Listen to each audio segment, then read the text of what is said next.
வடுகநம்பி திருநட்சத்திரம். வைணவ ஆச்சாரியார்களில் சித்திரை அஸ்வினி நட்சத்திரத்தில் அவதரித்தவர் வடுகநம்பி. கர்நாடகாவில் உள்ள சால கிராமம் என்ற ஊரில் அவதரித்தார்.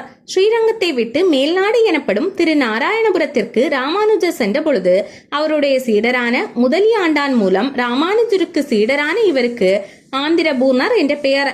ஆச்சாரிய பக்தியில் ஈடு இணையற்றவர். ராமானுஜரிடம் சகல கலைகளையும் கற்றவர்.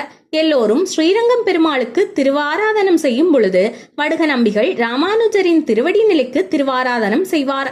ஒருமுறை ராமானுஜர் தீர்த்த யாத்திரை புறப்பட்ட போது அவருடைய திருவாராதன பெருமாளோடு இவர் பூஜிக்கும் ராமானுஜரின் திருவடி நிலையையும் சேர்த்து கட்டி தலையில் தூக்கி சென்றார். மூட்டையை அவிழ்த்த பொழுது ராமானுஜர் வணங்கும் பெருமாளோடு பாதுகையும் இருந்ததைக் கண்டு ராமானுஜர் மிகவும் கோபத்தோடு கடிந்து கொள்ள மிகவும் சாந்தமாக பதில் சொன்னார். உங்களுடைய திருவாராதன பெருமாளுக்கு நம்முடைய திருவாராதன பெருமாள் குறைவு இல்லாதவர். ராமானுஜர் பெருமாளை அங்குலம் அங்குலமாக அனுபவிக்க செல்லும் பொழுது இவர் பெருமாளை பார்க்காமல் பெருமாளை அனுபவிக்கும் ராமானுஜரை அனுபவிப்பாராம். ஒருமுறை வடுகநம்பி எம்பெருமானார் திருமடைப்பள்ளியில் பாலமுது காய்ச்சி கொண்டிருந்தார். அப்பொழுது நம்பெருமாள் திருவீதியில் புறப்பாடாக மடத்து வாசலில் எழுந்தருள எம்பெருமானார் வெளியே சென்று சேவித்து வடுகநம்பியை வெளியே வருமாறு கூப்பிட்டார்.